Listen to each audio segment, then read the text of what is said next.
हरिः ओम हरिः ओम। गुरुर्ब्रह्मा गुरुर्विष्णु गुरुर्देवो महेश्वर गुरु साक्षात् परब्रह्म तस्मै श्री गुरुवे नमः। शंकरं शंकराचार्यं केशवं बादरायणं सूत्रभाष्यकृतौ वन्दे भगवन्तौ पुनः पुनः। ईश्वरो गुरुरात्मेति मूर्तिभेदविभागिने व्योमवद्व्याप्तदेहाय दक्षिणामूर्तये नमः। कृष्णाय वासुदेवाय हरये परमात्मने प्रणतक्लेशनाशाय गोविन्दाय नमो नमः। गोविन्दाय नमो नमः। हरिः ओम। नारायण नारायण नारायण नारायण।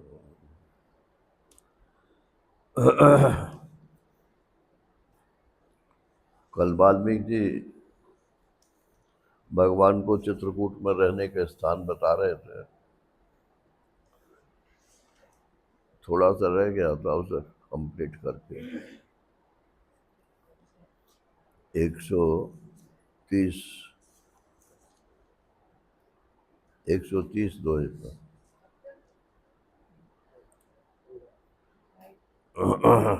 अयोध्या कांड 130 दो। स्वामी सखा पितु मातु गुरु जिनके सब तुम तात मन मंदिर तिनके बसौ सिय सहित दो बात। स्वामी सखा पिता माता गुरु 5 संबंध हैं। तो स्वामी सेवक भाव में तो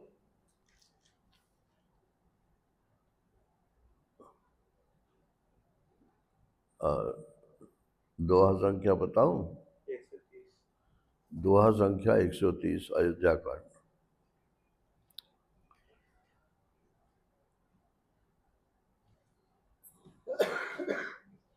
तो स्वामी सखा भाव,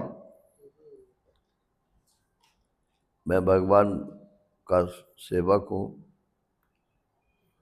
और भगवान मेरे स्वामी हैं, दास्य भाव है। सख्य भाव, मैं भगवान का साथी हूँ। ये कृष्ण लीला में तो ये बहुत स्पष्ट है।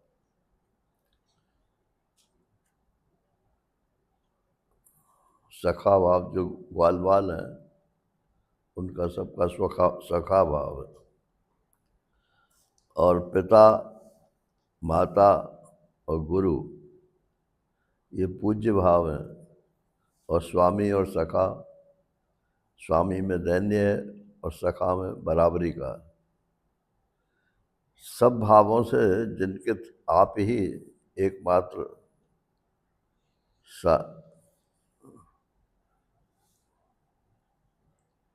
उनके मंदिर में, मन के मंदिर में आप जाकर के सिय सहित दो भ्रात, मान राम लक्ष्मण सीता जी, आप तीनों के निवास कीजिए। अवगुण तज सबके गुण गाई विप्र धैनु हित संकट सहे नीच निपुण जन का जगनी का घर तुम्हार तिन कर मनुनि का।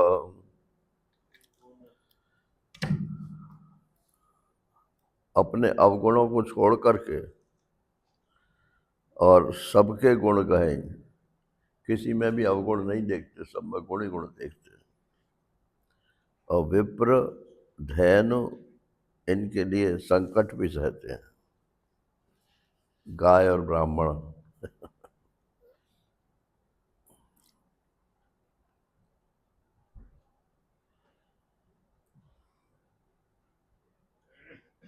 ब्राह्मण में आदर भाव होगा तो कभी हम भी ब्रह्म भाव को प्राप्त हो जाएंगे। ब्राह्मण माने ही होता है ब्रह्म भाव संपन्न।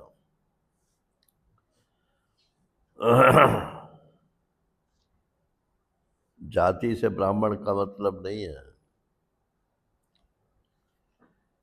जाति से ब्राह्मण हो और कुछ भी काम करता हो, नास्तिक हो। बंगालियों में जो ब्राह्मण है ज़्यादातर कम्युनिस्ट हैं।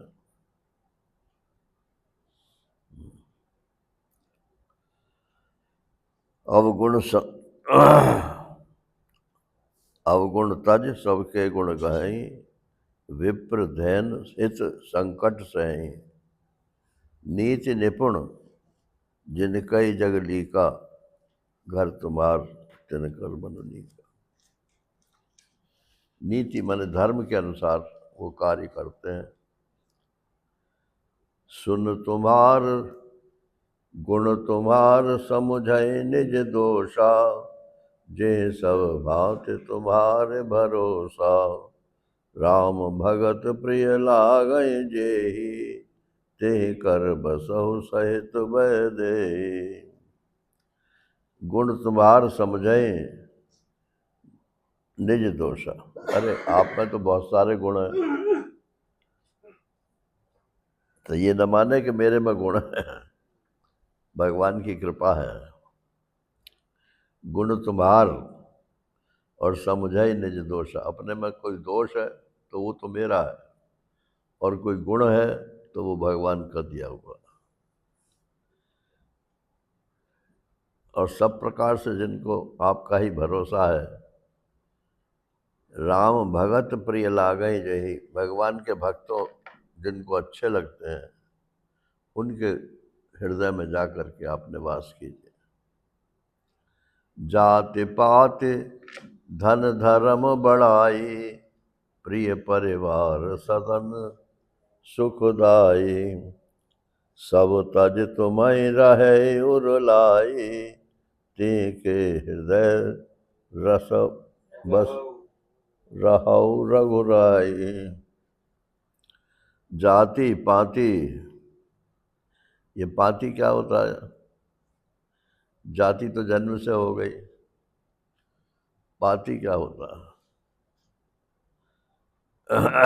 ये पंक्तियों में पहले भोजन होता था ना, तो सबकी पंक्ति अलग अलग होती थी। ब्राह्मणों की पंक्ति अलग होगी, क्षत्रियों की पंक्ति अलग होगी। कोई एक दूसरी पंक्ति वाला दूसरे में नहीं बैठ सकता। तो जाति के अनुसार ये पंक्ति होती थी।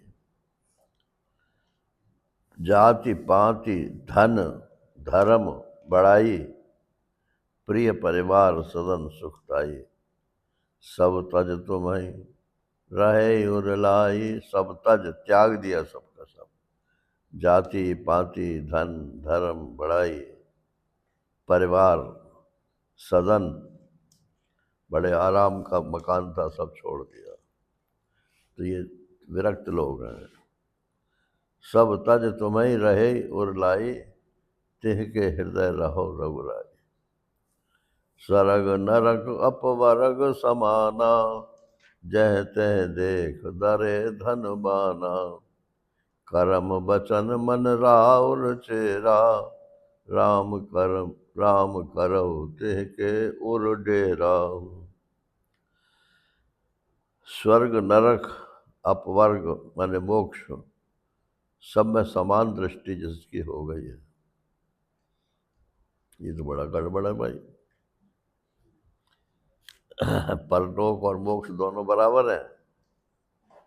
अरे जब जाना ही नहीं है कहीं तो बराबर ही है। मोक्ष माने तो ये कि कहीं जाना नहीं है, न स्वर्ग जाना, न नरक जाना है, न किसी लोक में जाना है।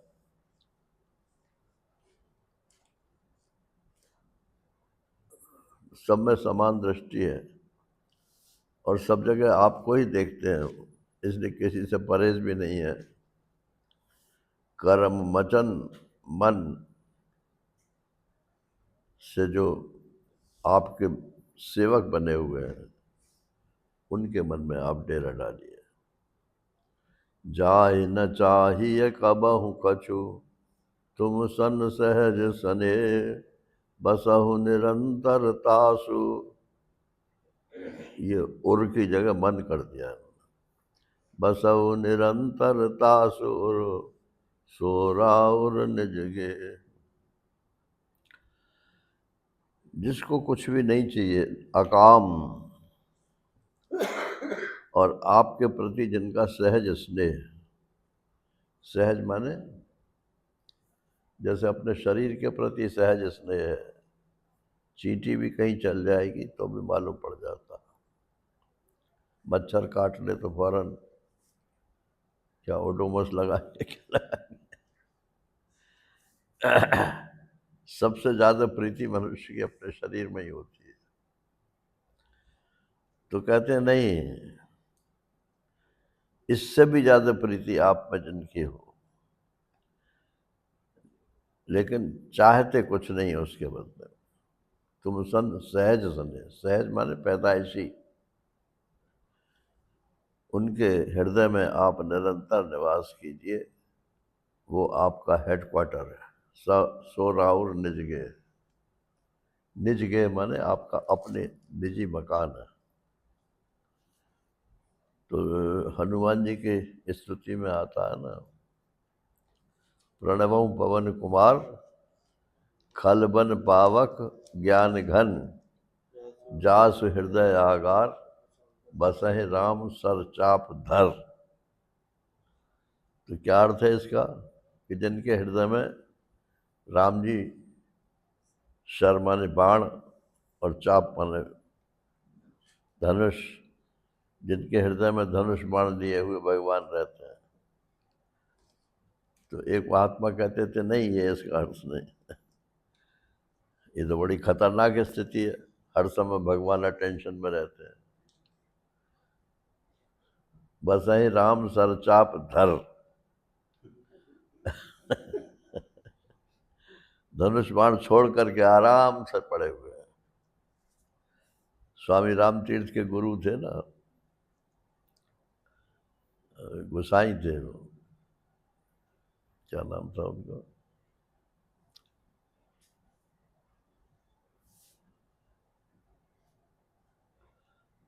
तो वो घूमते बहुत थे, सूफी संत थे वैसे, तो बहुत घूमते थे वो, बलख बुखारे तक होकर के आए। तो बलख बुखारे के बाद जब लौट करके आए तो अपना सब कपड़े उतार कर, पंजाब में सबसे छत के ऊपर चौबारा बनाते हैं। चौबारा माने चारों तरफ जिसके गेट खुले हुए, खिड़की हो या कुछ भी हो, चारों तरफ की हवा आती है। तो उन्होंने कहा कि जो सुख ना है बलख बुखारे में, सो सुख ना है गलत बलख बुखारे में, जो सुख छज्जू के चौबारे में छज्जू छज्जू भगत नाम था उनका। तो छज्जू भगत कहते हैं अपने घर में तो आप अंडरवियर पहन के भी लेट जाओ तो कोई बात नहीं, और किसी के घर में अंडरवियर पहन के जाओ तो वो भी आपको नकार देगा और आप भी नहीं सहन कर सकते। तो फिर वाल्मीकि जी ने कहा कि मैंने 14 स्थान आपको बताए, ये सब आध्यात्मिक स्थान है। और भगवान राम पूछ रहे थे कि मैं 14 बरस रहूं कहाँ, तो 14 बरस रहने के लिए 14 स्थान गिरा दिए। माने एक एक बरस भी आप रहेंगे तो आपका समय कट जाएगा। भगवान ने कहा महाराज ये बताओ कि मैं सशरीर कहाँ पर रहूं। तब उन्होंने कहा कि अच्छा फिर आप चित्रकूट में जाकर के रहिए। तो उनकी आज्ञा से चित्रकूट में जाकर के ये 13 बरस रहे, थोड़े ना बहुत। 14वें बरस में ही सारी ये घटनाएं हुई हैं रामायण की। 13 बरस जो है चित्रकूट में रहे।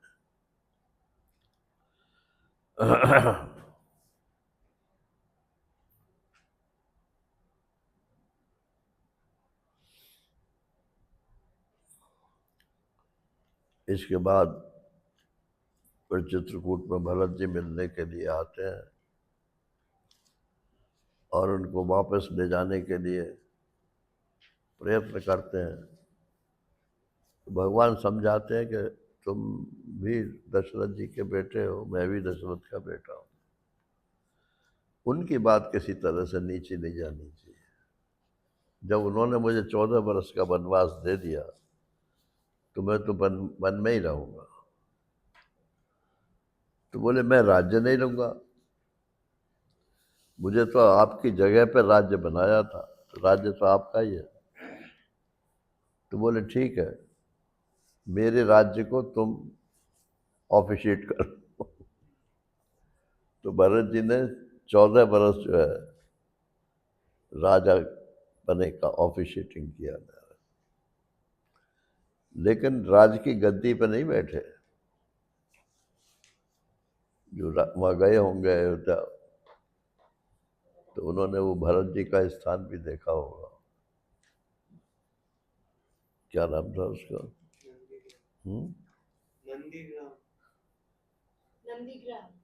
नंदीग्राम। हाँ, तो नंदीग्राम में वहाँ गड्ढा बना हुआ है। तो वो गाइड बताता है कि इसके अंदर बैठ करके वो भजन करते थे। माने सिर जो है भरत जी का वो धरती के से लगता था और बाकी सारा धड़ अंदर रहता था। बोले हमारे इष्ट देव पैदल चलते हैं धरती के ऊपर, तो वहाँ तो हमारा सिर होना चाहिए। तो गड्ढा खोद करके उसमें भजन करते थे। भाव है अपना अपना।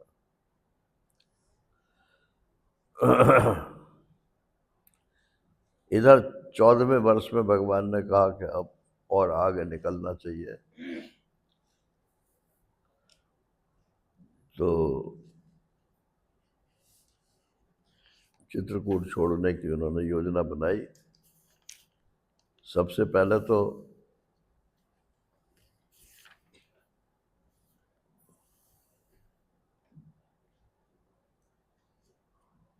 विघ्न आया है।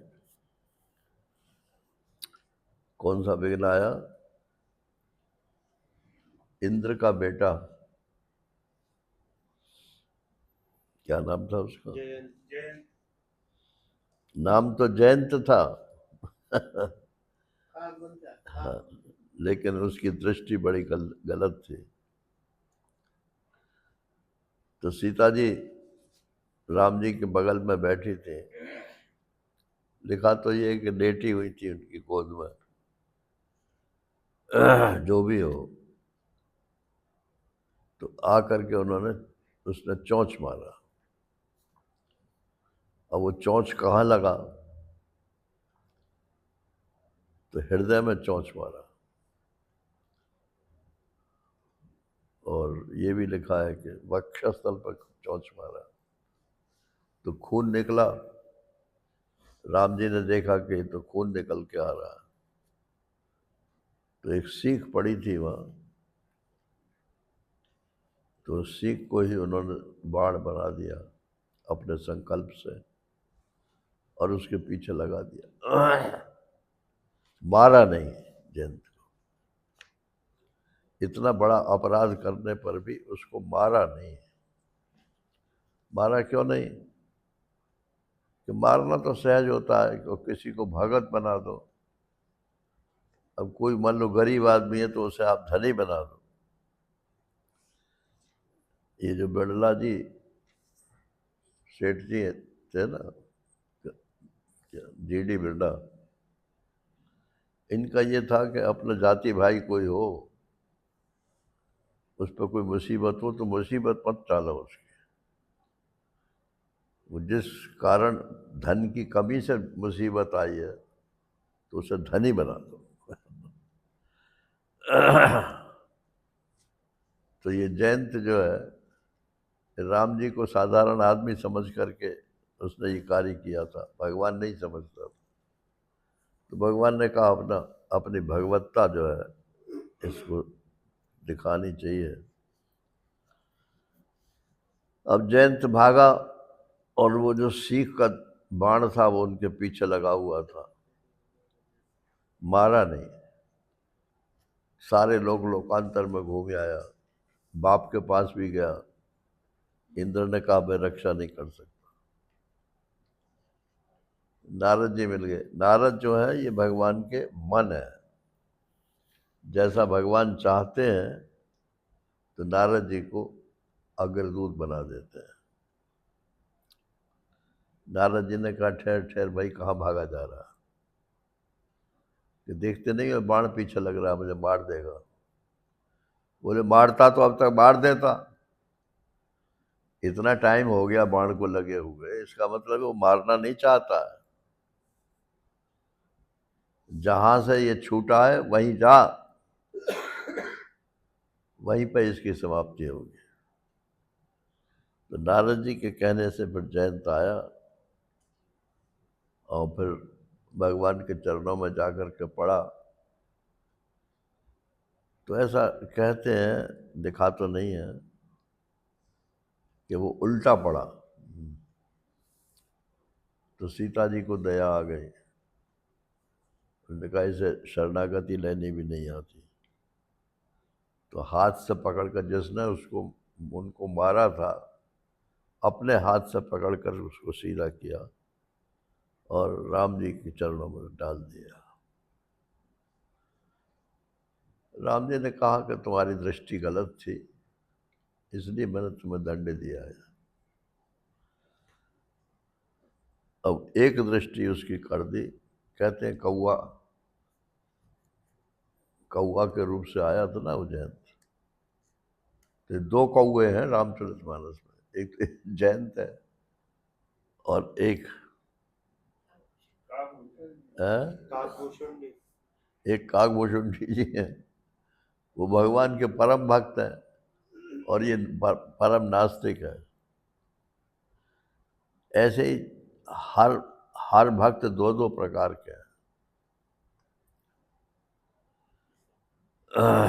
उसके बाद भगवान ने कहा अब यहाँ से चलना चाहिए। तो गृहस्थ थे, राजा भी थे। डी डी जोरे तो राजा वही थे, डी फैक्टो भरत जी बन गए थे। तो राजा का ये कर्तव्य है कि गो ब्राह्मण हिताय च, ब्राह्मण जो महात्मा लोग हैं उनकी रक्षा करनी चाहिए।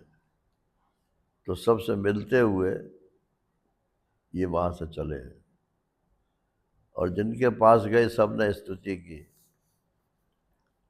ये स्तुतियाँ बहुत हैं तो प्यारी, ज़्यादातर तो ये सगुण ब्रह्म की ही स्तुतियाँ हैं। सबसे पहले अत्रि ऋषि के आश्रम में गए।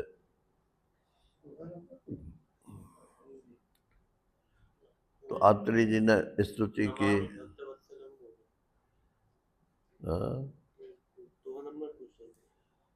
नमामि भक्तवत्सलं कृपालुशील कोमलं, भजामि ते पदाम्बुजं अकामिनां सदा मदम्। निकामश्याम सुंदरम भवाम्बुनाथ मंदरम, प्रफुल्ल कंजलोचनम मदादिदोषमोचनम। ये स्तुतियों में अगर अर्थ जानते हो तो बहुत अच्छी बात है, और अगर नहीं भी जानते हो तो भी पाठ उसका ज्यों का त्यों करना चाहिए।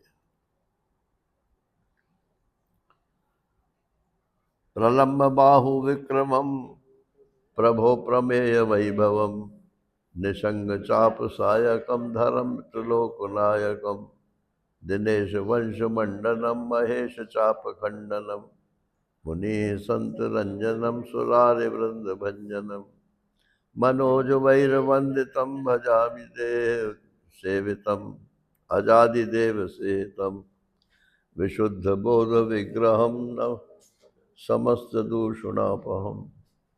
नमामि इंदिरापतिम सुखाकरम सतां गतिम, भजम सशक्ति सानुजम शचीपति प्रियानुजम, चिदंघ्रिमूलते न ये नरा भजन्ति ही नमत्सरा, पतन्ति नो भवार्णवे वितर्क वीच संकुले, विविक्तवासिना सदा भजन्ति मुक्तये मुदा निरस्य इन्द्रियादिकं प्रयाति ते गतिम् स्वकं तमेकमद्भुतं प्रभुं निरीयमीश्वरं विभुं जगद्गुरुं च शाश्वतं तुरीयमेव केवलं भजामि भाववल्लभं कुयोगिनां सुदुर्लभम्।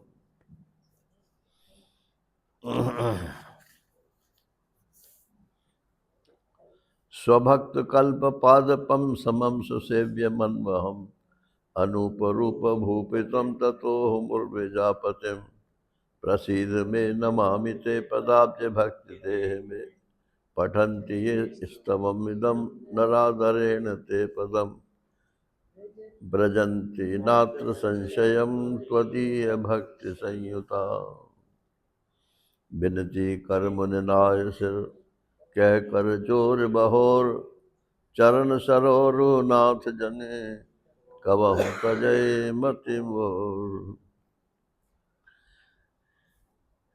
इसके बाद सीता जी अत्रि जी की पत्नी अनुसुईया जी के पास गई। अनुसुईया ने पातिव्रत धर्म का उपदेश किया। अब आजकल तो पातिव्रत धर्म का उपदेश करना ही बेकार है,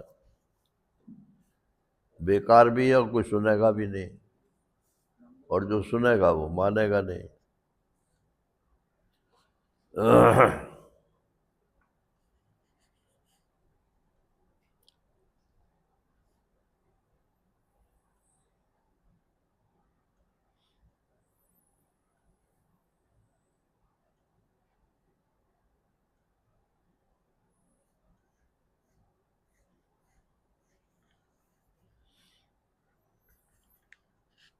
अंत में जाके अगस्त ऋषि के पास गए।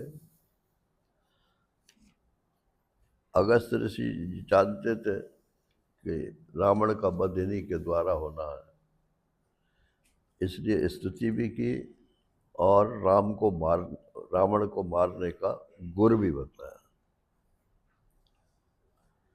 और ये भी कहते हैं कि एक बाण भी दिया था कि इसी बाण से उसकी मृत्यु होगी।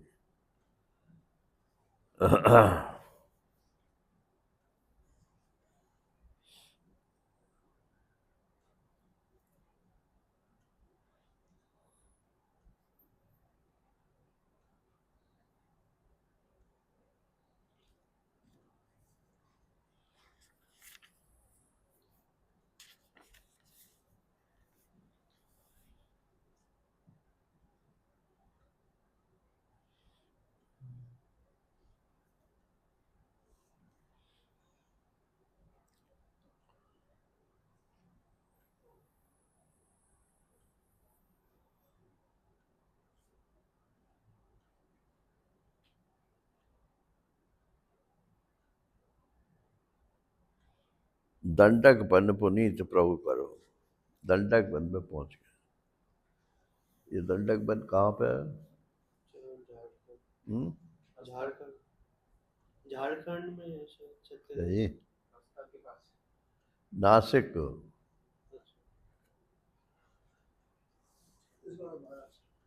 नासिक के पास, नासिक की जो जगह है ये दंडक बनता है। गोदावरी वहाँ पे नदी है, कुंभ लगता है वहाँ तो जुलाई में।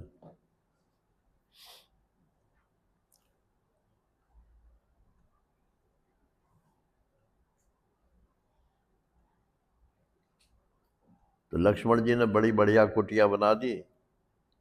2 कुटिया बनाई, एक अपने लिए और एक सीताराम जी के लिए। वो वन से फल फूल ले आते थे और सीता जी उनको काट कूट कर खाने लायक कर देती थी। अब ऋषि लोग सब देखते थे कि भाई गृहस्थ आश्रम में बड़ा सुख है, पत्नी सब काम कर देती है, व्यवस्था जो है बनी रहती है, तो हम भी ब्याह कर लें।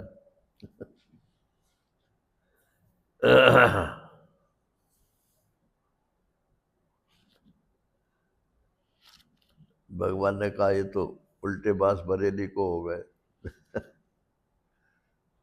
कोई सन्यासी हो और फिर वो ये सोचा कि हम भी ब्याह कर लें, तो सन्यासी पहले हुए ही क्यों, ब्याह ही कर लेते। तो ये जो सीता हरण हुआ ना, महाराष्ट्री तो बड़े हिसाब से बताते हैं। अरे ऐसा है कि भगवान राम के चरणों की धूलि में कुछ जादू का है खेल, तो अगर पत्थर छू जाए तो वो स्त्री बन जाएगी। तो शादी तो स्त्री से ही होनी है। तो सबने अपने अपने हिसाब से पत्थर चुने। किसी ने सफेद पत्थर चुना, किसी ने काला पत्थर चुना, किसी ने लंबा चुना, किसी ने गोल चुना, और सब रास्ते में आके बैठ जाते थे। तो भगवान घर से निकले तो पैर छू जाए उनके। भगवान ने कहा ये तो हमारा आदर्श ही बिगड़ गया सारा। तब ये सीता हरण हुआ, और सीता हरण में वो रोते हुए निकले। तो ऋषियों ने कहा कि ये रो क्यों रहे हैं? बोले इनकी पत्नी का हरण हो गया। कि अच्छा, पत्नी के वियोग में रोना भी पड़ता है? कि जब खुशी मनाओगे तो रोएगा कौन, वो भी रोएगा। तो सबने पत्थर फेंक दिए। नहीं, हमें ऐसा ब्याह नहीं करना जिसमें रोना पड़े। तो पंचवटी का एक दृश्य पेश कर रहे हैं गोस्वामी जी। एक बार प्रभु सुखवासीना, लक्ष्मण बचन कहे छल ही ना। ये अरण्य कांड का 13वें दोहे के बाद का।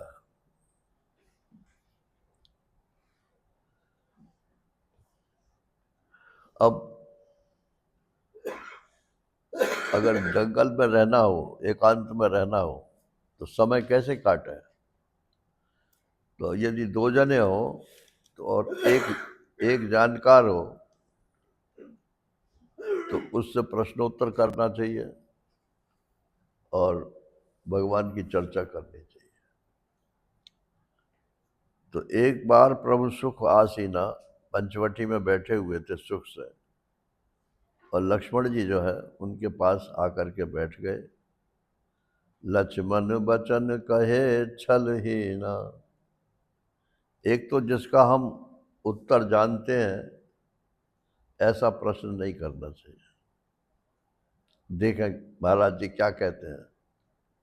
अरे तुम महाराज जी की परीक्षा कर रहे हो, क्या कर रहे हो?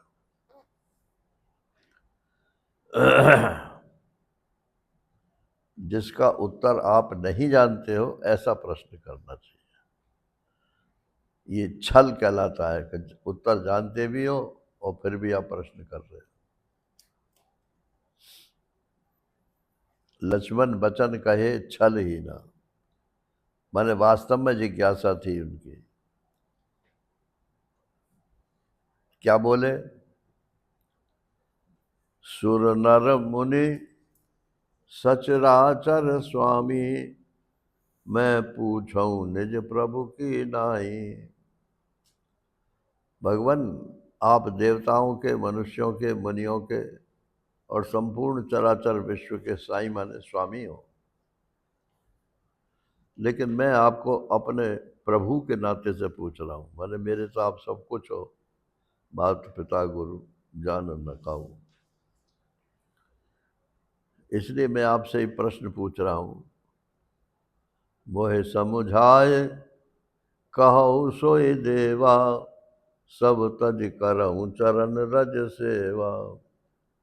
मेरा मकसद पूछने का कुछ समय बिताना नहीं है, बल्कि सब तज करऊं चरण रज सेवा, त्याग पूर्वक आपके चरणों की मैं सेवा करूं, ये मेरा लक्ष्य है। सत्संग का लक्ष्य भी यही होना चाहिए। क्यों सत्संग कर रहे हैं? सब तज करऊं चरण रज सेवा। इसलिए नहीं कि हमारा ब्याह हो जाए या हमारी समस्या कोई टल जाए ना, सब तज करऊं चरण रज सेवा। अच्छा भाई, प्रश्न पूछो, क्या है तुम्हारा? कहो ज्ञान विराग अरु माया, कहो सो भगति करऊं जे दाया। ज्ञान क्या है, वैराग्य क्या है, माया क्या है, तीन, और भगवान की भक्ति क्या है जिस पर के आप कृपा करते हैं, चार। ईश्वर जीव भेद प्रभु, सकल कहो समुझाए, पांचवा। ईश्वर क्या है, जीव क्या है, और इनका अंतर क्या है। जाते होय चरण रति, शोक मोह भ्रम जाए। तो तीन प्रश्न ये और चार पहले हो गए, सात। सात प्रश्न लक्ष्मण जी ने पूछे। भगवान ने कहा भैया लिस्ट तो तुमने बहुत लंबी दे दी, लेकिन उत्तर तो मैं संक्षेप से ही दूंगा। थोरे मैं सब कहूँ बुझाई, सुनहु तात मन चित, सुनहु तात मत मन चित लाई। हम तो बम्बई वाला पाठ पढ़ते थे ना, बम्बई की जो रामायण थी उसमें ये नहीं था, मति शब्द नहीं था, सुनहु तात बुध मन चित लाई, ये था, वही जबान पे आता है। सुनहु तात मति मन चित लाई। बुद्धि और मन और चित्त, इनको एक जगह करके मेरी बात सुनो। बुद्धि से तो समझना है, और मन को इधर उधर भगाना नहीं है, और चित्त में जो संस्कार हैं उन संस्कारों को परवाह नहीं करनी।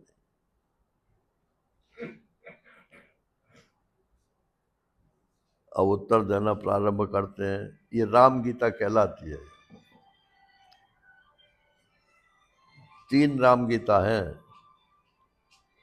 एक तो लक्ष्मण जी को भगवान राम ने उपदेश किया अरण्य कांड में, एक पूर्ववासियों को उपदेश किया उत्तरकांड में, और एक भरत जी को उपदेश किया उत्तरकांड में।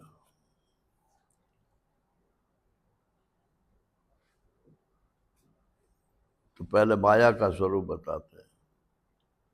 मैं अरु मोर तोरते माया, जे बस कीने जीव निकाया। मैं और मेरा, और तू और तेरा, बस यही माया है। भेद बुद्धि,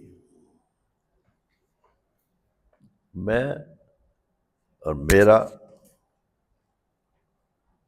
और तू और तेरा, एक सर्किल इधर और एक सर्किल उधर, और दोनों सर्किल आपस में इंटरसेक्ट नहीं करते, मिलते नहीं।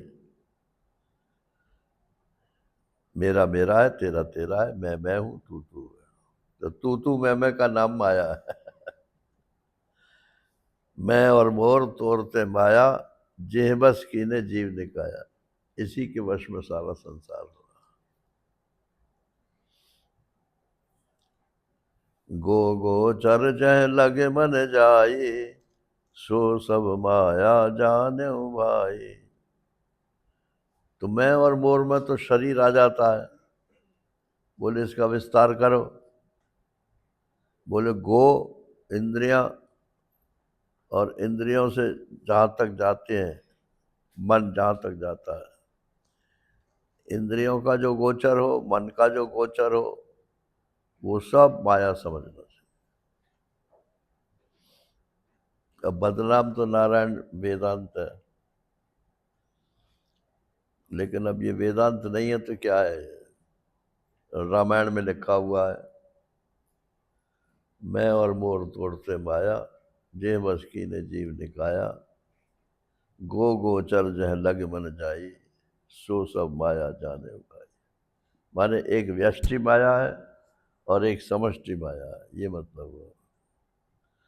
तो है दोनों माया ही, व्यष्टि में हो चाहे समष्टि में हो, और दोनों बंधन के हेतु है।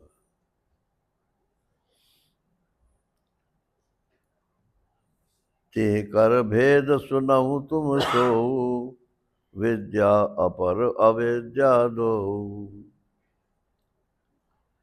अब ये जो समष्टि माया है, इसके भी फिर दो भेद हैं, दो प्रकार की माया है। एक विद्या कहलाती है, एक अविद्या कहलाती है। ये तो वेदांत में सुन ही रहे हो आप, विद्या अविद्या का चक्कर। एक दुष्टवत शय दुख रूपा, जा बस जीव पराभव कूपा। ये अविद्या माया जो है, ये दुष्ट है। अविद्या माया फंसाती है और विद्या माया फंसाती नहीं है, सिर्फ भगवान के संकल्प को पूरा करती है, उसमें किसी का भला हो या बुरा हो। तो ये जो एक दुष्ट अतिशय दुख रूपा, ये जो अविद्या माया है, ये तो दुष्ट माया है। और इसी के बीच, यही इसी के कारण ये संसार भवसागर में पड़ा हुआ है, ये अविद्या माया। और एक विद्या माया है, एक रचई जग गुण बस जाके, प्रभु प्रेरित नहीं निज बल ताके। अविद्या माया तो जीव को फंसाती है और जीव फंसता है, और विद्या माया जो है वो फंसाती नहीं है, ईश्वर के सहारे से रहती है और ईश्वर के इशारे से जीव को ईश्वर की तरफ लाती है।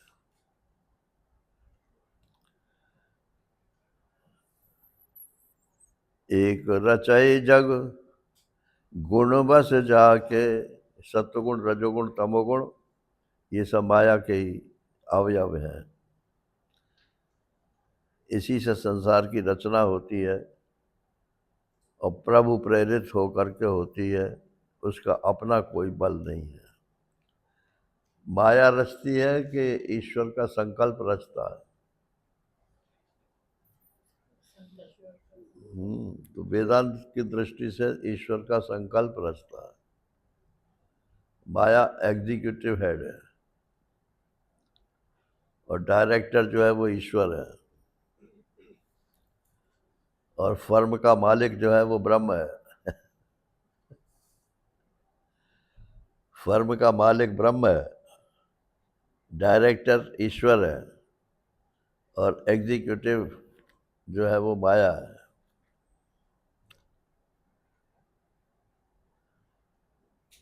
आजकल तो ये शब्द सबके समझ में आते होंगे, इसलिए व्याख्या करने की जरूरत नहीं है। तो माया का ये वर्णन पूरा हो गया। 1 2 3 4 5, 5 चौपाइयों में माया का वर्णन। अब ज्ञान, कहो ज्ञान विराग और माया, ये प्रश्न था ना, तो अब ज्ञान की बात कहते हैं। ज्ञान मान जय ये कहू नाही, देखे ब्रह्म समान सब माही। ज्ञान कहते हैं कि जहां पर एक भी मान नहीं है, मान माने मनौवल, अभिमान। आपको तत्व ज्ञान हो गया? क्या जी हो गया? कैसे मालूम हो गया? अरे मुझको मालूम है हो गया। आप घोर अज्ञानी हो, मैं तुझ जैसे को 20 को पढ़ा सकता हूं, अज्ञानी कैसे कहता? तो जिसमें घमंड है, अभिमान है, वो तो अज्ञानी ही है। लेकिन ज्ञान इसको कहते हैं जिसमें किसी भी प्रकार का मान नहीं। और क्यों नहीं है कि देख देख ब्रह्म समान सब माही, सब में एक ब्रह्म दृष्टि ही जिसकी होती है। कहिए, ये एक लाइन में ज्ञान का जवाब हो गया। अब वैराग की बात बताते हैं। कहिए तात सो परम विरागी, तृण सम सिद्ध तीन गुण त्यागी। वैराग्य जो है वो कई प्रकार का होता है।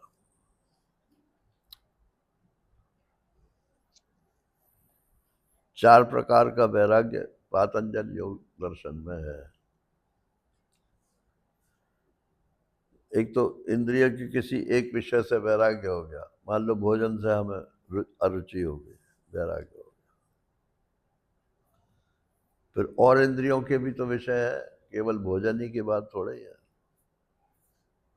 तो एक एक करके सबसे वैराग्य हो गया। अब बोले अब राग कहीं रह गया, या अब मन में रह गया। मन में जिन जिन चीजों में पहले सुख होता था, आज भी हमारा मन वहां सुख मानता है, तो वैराग्य नहीं हुआ।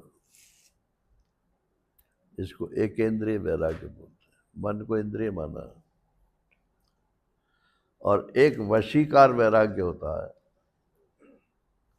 वशीकार वैराग्य का मतलब है कि वैराग्य के अलावा कुछ अच्छा ही नहीं लगता, कुछ अच्छा नहीं लगता, कहीं अच्छा नहीं लगता, और देश काल वस्तु किसी में भी प्रीति नहीं जगती। जिसको वशीकार वैराग्य प्राप्त हो जाता है उसकी ही समाधि लगती है। ये पातंजल योग दर्शन है।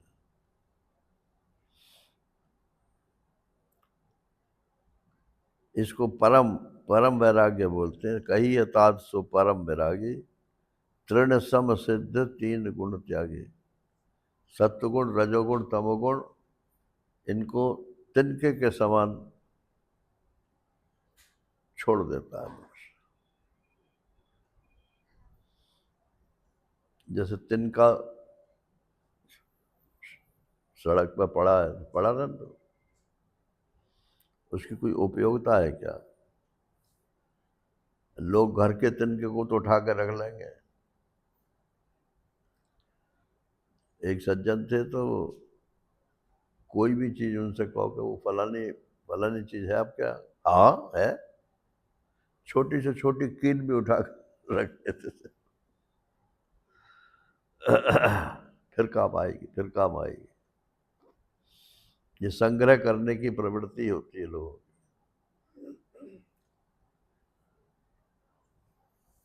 तो तीन गुण में से किसी का भी संग्रह नहीं करता।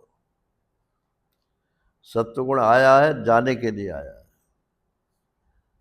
रजोगुण आ गया है तो रोते क्यों, चला जाएगा। तमोगुण आ गया है तो सावधान हो जाओ। तमोगुण का लक्षण है आलस्य, प्रमाद, निद्रा और अकर्म में प्रीति। मैंने जो काम नहीं करना चाहिए उसमें यदि हमारी इच्छा होती है करने की, अकर्म में प्रीति।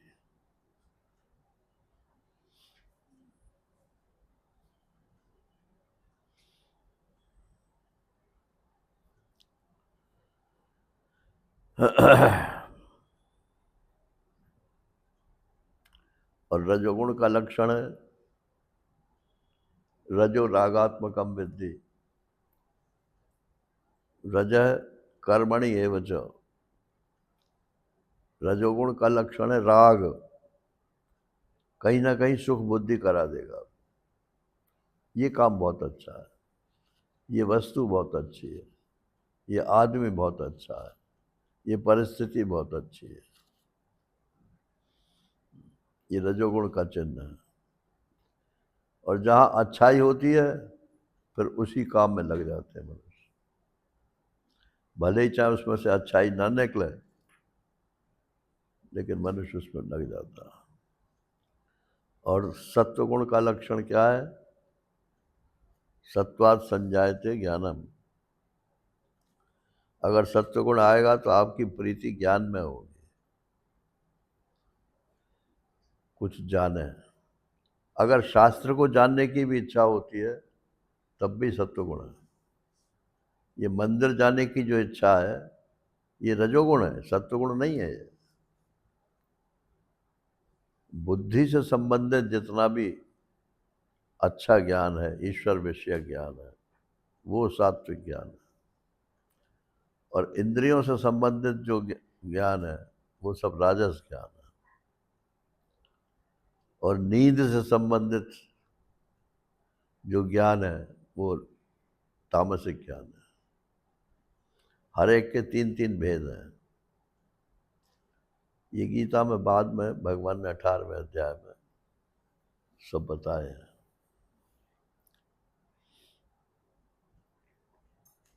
तो कहियतात सो परम विरागी, तृण सम सिद्ध तीन गुण त्यागी। तिनके के समान तीनों गुणों को जो त्याग देता है वही परम वैराग्यवान है। माया ईशु न आप कहूँ, जान कहिए सो जीव। अब जीव और ईश्वर का भेद बता रहे हैं। माया ईशु न आप कहूँ, जान कहिए सो जीव। बंध मोक्ष प्रद सर्व पर, माया प्रेरक शिव। मोटा मोटा अर्थ तो इस श्लोक, इस दोहे का ये है कि अपने को जो माया का स्वामी नहीं जानता है, मतलब माया के अधीन जानता है, वो तो जीव ही है। और जो बंध और मोक्ष देने वाले परमात्मा को समझता है, वो जानता है, वो परमात्मा शिव है, ईश्वर है। मोटा मोटी तो अर्थ ये है। सूक्ष्म अर्थ इसका ये है कि जो माया को भी नहीं जानता, ईश्वर को भी नहीं जानता, अपने को भी नहीं जानता, उसी को जीव कहते हैं। बोले आप कौन है श्रीमान जी? मैं फलाना व्यक्ति हूँ। और जो पूछ भी नहीं रहा है वो भी बता देगा। एक से मैंने पूछा, मैंने कहा आपका परिवार सुखी है ना? हाँ साहब, बहुत आनंद आ रहा है। मैंने कहा क्या बात है? कि वो एक लड़का विदेश चला गया है, एक लड़की जो है वहाँ, वो भी विदेश में है, पत्नी सर्विस कर रही है और मैं स्वस्थ हूँ। तो मैंने कहा मैंने इतनी बात पूछी कब है आपसे? मैंने तो आपके बारे में पूछा था, आपके बेटे और पत्नी और इनके बारे में थोड़ी पूछा था। लेकिन आदमी में जो भरा हुआ है ना भीतर, वो ही निकलता है। तो ममता भरी हुई है, मोह भरा हुआ है, उन्हीं की गाएगा वो। तो जो माया को भी नहीं जानता, अपना अज्ञान तो बताएगा नहीं, मैं नहीं जानता हूँ। अरे साहब, ये सब माया ही है। माया को भी नहीं जानता, ईश्वर को भी नहीं जानता, अपने आप को भी नहीं जानता, तो घोर अज्ञानी जो है उसी को जीव बोलते हैं। हमारा आपका नाम ही जीव होता है जब हम अज्ञानी होते हैं। और बंध मोक्ष प्रद सर्व पर, माया प्रेरक। और यदि हम ईश्वर को ऐसा जानते हैं कि ईश्वर ही बंधन और मोक्ष, बंध मोक्ष प्रद, बंधन नहीं देता, बंध से मोक्ष देने वाला, और सबसे श्रेष्ठ है, परे है, और माया का स्वामी है, वो शिव है। ऐसा जिसका ज्ञान है वो जीव नहीं रहता, वो फिर शिव हो जाता है। शिवोहम। धर्म ते विरति जोग ते ज्ञाना ज्ञान मोक्ष प्रद वेद बखाना। धर्म ते विरति, अगर आप धर्म करेंगे जी, अब ये साधन बता रहे हैं। कहौ सु भगति करऊं जे दाया, भक्ति रूप साधन बताने के लिए धर्म से उठा रहे हैं। धर्म ते विरति, अगर आप धर्म करेंगे जीवन में तो वैराग्य आएगा। वैराग्य नहीं आ रहा है, इसका मतलब है कि आप धर्म नहीं कर रहे हो। धर्म माने पूजा पाठ नहीं होता है, धर्म माने अपने कर्तव्य का पालन। और कर्तव्य वो है जो शास्त्र ने में बताया है कि आपका ये कर्तव्य है। गृहस्थ हैं, गृहस्थ के कर्तव्य नहीं करते। विरक्त हैं, विरक्त के कर्तव्य नहीं करते। तो ये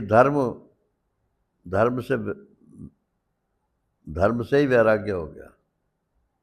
लेकिन यदि धर्म करेंगे तो वैराग्य होगा संसार से। और जोग ते ज्ञाना, कुछ साधन भजन योग का करेंगे, बैठ के भजन करो। एक तो चलते फिरते भजन होता है, उससे ज्ञान की उत्पत्ति नहीं होती। एक बैठ करके भजन होता है, उससे भगवान की भक्ति की उपलब्धि होती है और बाद में फिर ज्ञान की उत्पत्ति होती है। यहाँ योग ते ज्ञाना, ज्ञाना माने बौद्धिक ज्ञान है। और बौद्धिक ज्ञान होने के बाद में फिर तत्पदार्थ और स्वम पदार्थ माने ईश्वर और जीव, इनके स्वरूप का ज्ञान होता है, इनकी एकता का ज्ञान होता है। तब फिर मोक्ष प्राप्त होता है। ज्ञान मोक्ष प्रद वेद बखाना। ये तो साधन लिखी पढ़ी बात है। भगवान कह रहे हैं ये साधन शास्त्र की लिखी पढ़ी बात है। अब मैं अपनी बात बताता हूँ कि अगर जल्दी से अपना काम बनाना चाहते हो मोक्ष का, तो मेरी तरफ आओ। जाते वेग द्रवऊ में भाई, सो मम भगति भगत सुखदाई। जिससे बहुत शीघ्र मैं द्रवित हो जाता हूं। द्रवित माने पिघल जाता हूं। अब कोई मान लो दुखी है और भगवान के सामने जो है रो रहा है, संसार के सामने नहीं है, भगवान के सामने रो के कहता है, हे भगवान मैं बड़ी मुसीबत में फंस गया, मुझे यहाँ से निकालो। तो भगवान भी रोने लगते हैं। यही द्रवना, द्रवित वाला।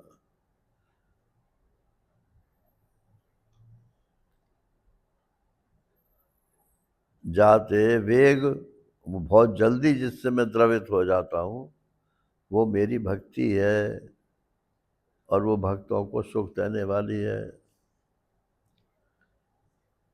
अच्छा, तो भक्ति करेंगे फिर तो उसके लिए धर्म करें, उसके लिए योग करें, उसके लिए ज्ञान की साधना करें। बोले नहीं, सिर्फ मेरी भक्ति करें। सो स्वतंत्र अवलंबनाना, तिह आधीन ज्ञान विज्ञान। अगर भक्ति आपके जीवन में आ गई तो ज्ञान विज्ञान भी आगे पीछे आ ही जाएंगे।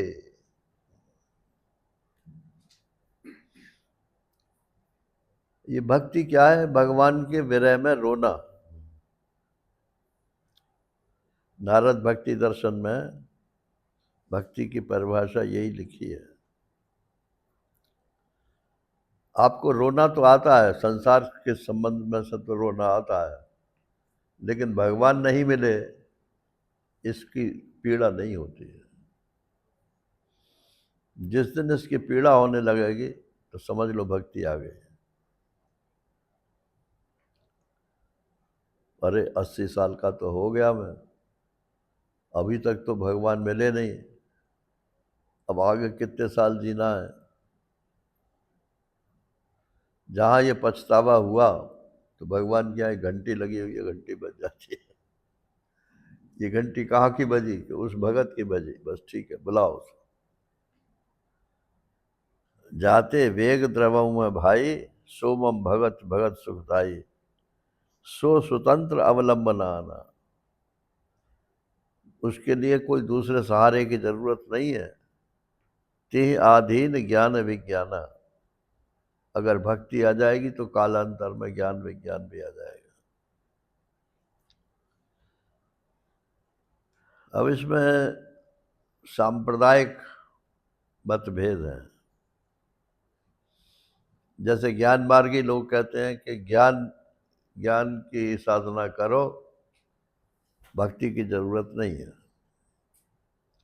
भक्ति मार्गी कहते हैं कि नहीं, भक्ति करो, ज्ञान विज्ञान की जरूरत नहीं है। भगवान कहते हैं भक्ति करो, ज्ञान विज्ञान अपने आप आ जाएंगे। माने जरूरत तो है उनकी, लेकिन वो साधन करके नहीं आएंगे, अपने आप आ जाएंगे। भक्ति उसकी आधार है। और भक्ति क्या है? भगवान के विरह में रोना, भगवान के लिए हंसना, बोलना, करना, खाना पीना।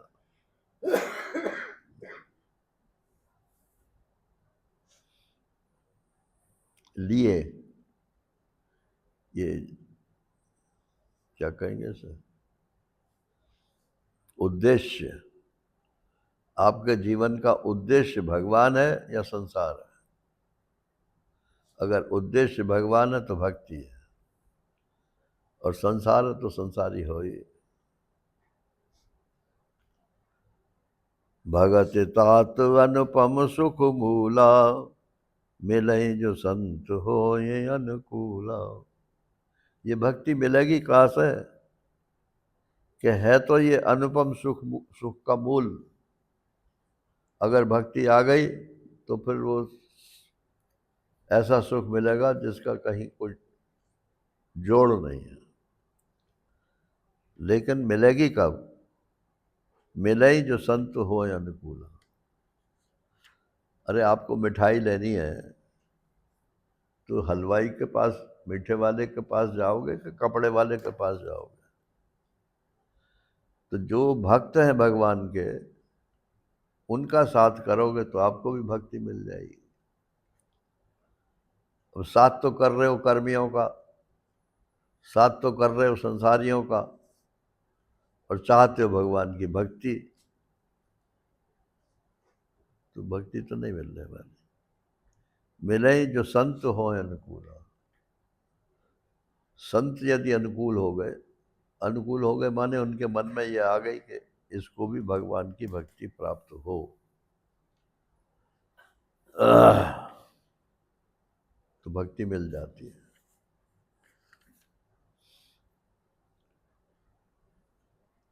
भगति के साधन काहू बखानी, सुगम पंथ मोहि पावै प्राणी।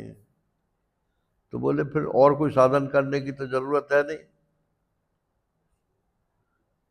कि नहीं, फिर भी साधन तो करना पड़ेगा।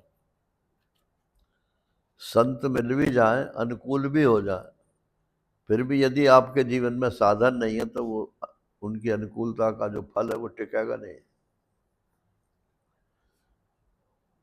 परमात्मा की कृपा को टिकने के लिए साधन चाहिए,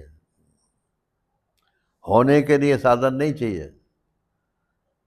कृपा होने के लिए तो संतों की अनुकूलता चाहिए। हो गया, लेकिन टिकेगी नहीं अगर साधन नहीं है। पहले तो हमारा मन बहुत लगता था भजन में, अब जाने क्या हो गया है, अब नहीं लगता। अब क्या क्या हो गया है? अपना साधन छोड़ दिया तुमने, अभिमान आ गया कि हमको तो ये प्राप्त है। भगति के साधन कहूँ बखानी, सुगम पंथ मोहि पावै प्राणी। अब भक्ति के साधन बताते हैं। प्रथमाई विप्र चरण अति प्रीति, निज निज कर्म निरत श्रुति रीति। सबसे पहले तो ब्राह्मणों के चरणों में प्रेम होना चाहिए। ब्राह्मण माने जो ब्रह्मनिष्ठ लोग हैं या परमात्मा को चाहते हैं, उन्हीं की चर्चा करते हैं। उनके चरणों में अति प्रीति होनी चाहिए। जैसे परिवार में तो प्रीति होती है, और संत महात्मा में अति प्रीति होनी चाहिए। भक्तमाल में कई कहानियां हैं।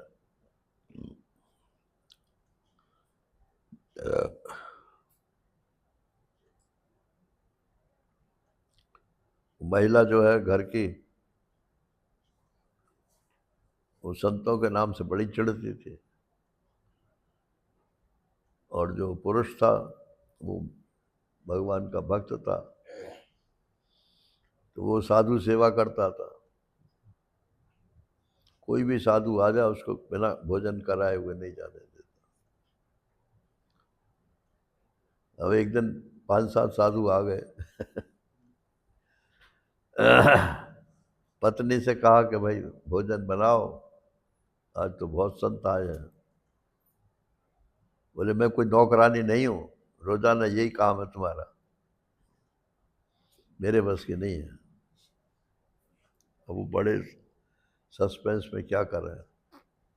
हमारा तो नियम है कि साधुओं को बिना भोजन कराए नहीं जाने देते। भगवान से प्रार्थना करने लगे। इतने में फोन आ गया।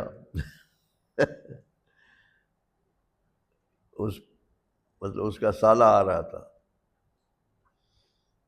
तो उस पत्नी को बताया कि तुम्हारा भैया आ रहा है। बोले अच्छा भैया आ रहा है कि हाँ, तो फिर तो चलने दो माल। तो हलवा बनाया, ये बनाया, वो बनाया, 5-7 चीज बना के रख दी उसने।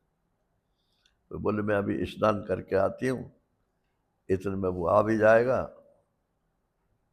वो स्नान करने चली गई। तो वो साला तो आ गया, खैर वो भी अपना नित्य कर्म से फारिग होने लगा। अब वो जो पुरुष थे उनको मौका मिल गया। उन्होंने जो साले के लिए माल बनाया था वो सबका सब महात्माओं को खिला दिया। महात्मा लोग प्रशंसा करते हुए चले गए, भाई बहुत बढ़िया बहुत बढ़िया। अब वो लौट करके आई, तो उसने कहा ये खाना कहाँ गया यहाँ से, कि वो तो महात्मा लोग खा गए। अब वो बिगड़ गई। बोले अब ठीक है, हमारा तुम्हारा साथ इतना ही था, तुम्हारा कोर्स अलग है, हमारा कोर्स अलग है। तुम जाओ अपने पियर जाओ, चाहे कहीं भी जाओ, मेरे से तुम्हारा कोई संबंध। तो पियर चली गई गुस्से में, और फिर वो लाया ही नहीं। पंचायत हुई, अरे महाराज माफ कर दो, अब तो गलती हो गई, ये हो गई। बोले ये एक दफे की गलती नहीं है, मेरा तो जीवन है ये, और इसको उससे प्रेम नहीं है। ये भक्तमाल की कथा है नारायण। तो अति प्रीति, प्रथम ही विप्र चरण अति प्रीति। तो विप्र का मतलब यहाँ केवल ब्राह्मण नहीं है, जो भी परमात्मा से संबंधित लोग हैं उनके प्रति अति प्रीति होनी चाहिए। और निज निज कर्म निरत श्रुति रीति, और अपने अपने जो कर्तव्य कर्म शास्त्र ने बताए हैं, श्रुति ने, उनमें उनकी प्रीति होनी चाहिए। इससे क्या होगा, ये धर्म हो गया। ये कर फल पुण्य विषय विरागा, तब मम धर्म उपज अनुरागा। विषयों से वैराग्य हो जाएगा, उसके बाद फिर मेरे धर्मों में प्रीति उत्पन्न होगी। जब तक विषयों में अनुराग है तब तक भगवान में प्रीति नहीं होती। ये खाटी खाटी बात है।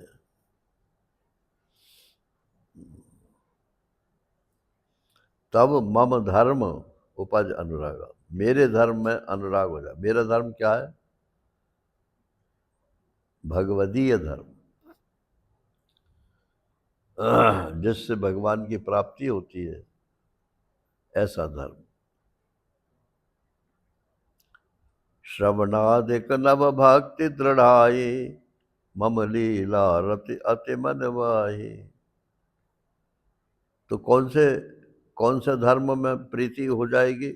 श्रवणादिक, जो नौ भक्ति हैं उनमें दृढ़ता आ जाएगी। श्रवणम कीर्तनम विष्णु स्मरणम पाद सेवनम, भगवान की कथा सुनो, स्मरण करो, उनके चरणों की सेवा करो, ये नवदा भक्ति है। तो नवदा भक्ति में प्रीति तुम्हारी दृढ़ हो जाएगी। और फिर मम लीला रति अति मन माही, मेरी लीला में तुम्हारा अति मन लगेगा।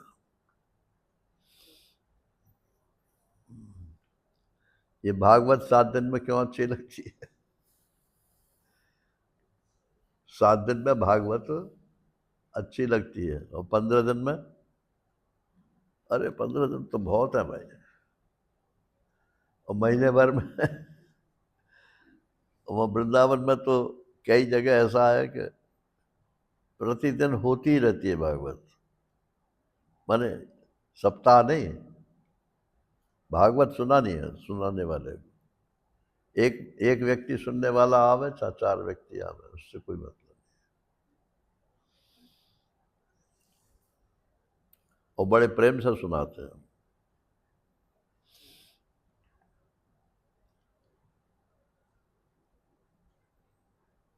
मम लीला रति अति मनमाही, संत चरण पंकजवत प्रेमा, मन क्रम बचन भजन दृढ़ नेमा।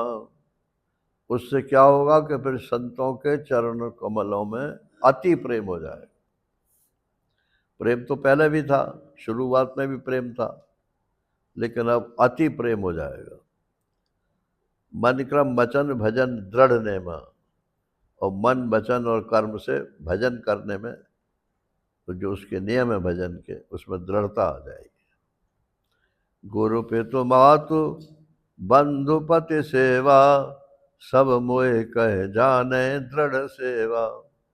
अब कोई यदि कोई गृहस्थ है तो उसके तो घर में सभी कुछ है, गुरु है, माता है, पिता है, भाई है, पति है, देवर है, देवता है। बोले इन सब की सेवा जैसे पहले करता था, वैसे ही अब भी करेगा। लेकिन अब क्या होगा? सब मोह कह जाने, ये मेरे ही स्वरूप है, ऐसा जान करके दृढ़ता पूर्वक सेवा करेगा। मम गुण गावत पुलक शरीरा, गद गद गिरा नयन बह नीरा। अब इसकी पहचान क्या है? आप भगवान की चर्चा करते हो तो आपका मन भर के आता है कि नहीं? वाणी आपकी गदगद होती है कि नहीं?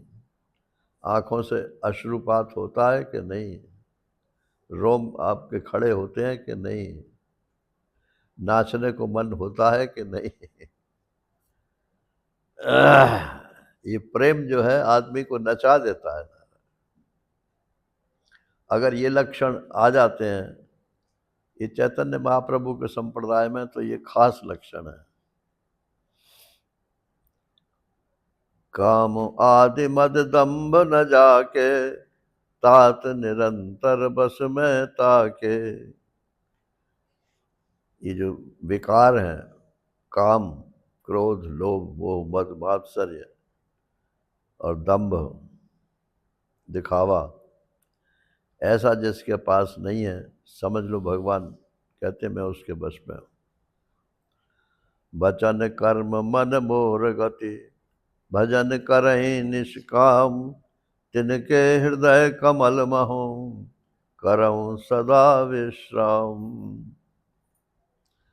मन वचन कर्म, इन तीनों से के अलावा तीनों से जिनके लिए मेरी ही गति है और कोई गति नहीं है, ऐसा करके भजन जो है निष्काम भाव से मेरा भजन करते हैं, उनके हृदय कमल में मैं विश्राम करता हूँ। ये भक्ति योग है नारायण। भगत योग सुन अति सुख पावा, लक्ष्मण प्रभु चरणन शरणावा। ये भक्ति योग हुआ, ये सबसे लंबा वर्णन है, लेकिन भक्ति योग में यहाँ पर ये बताया कि इतना साधन करोगे तब आपको भक्ति प्राप्त होगी। संतों के साथ से सिर्फ भक्ति जगती है, लेकिन भक्ति रहती नहीं है। रहेगी तभी जब आपका अपना प्रयास होगा, और अपने प्रयास में सभी कुछ आ गया, जो भी शास्त्रीय बात। तो भक्ति के नाम पे शास्त्र की अवहेलना करना ये गलत है ना, अशास्त्रीय बात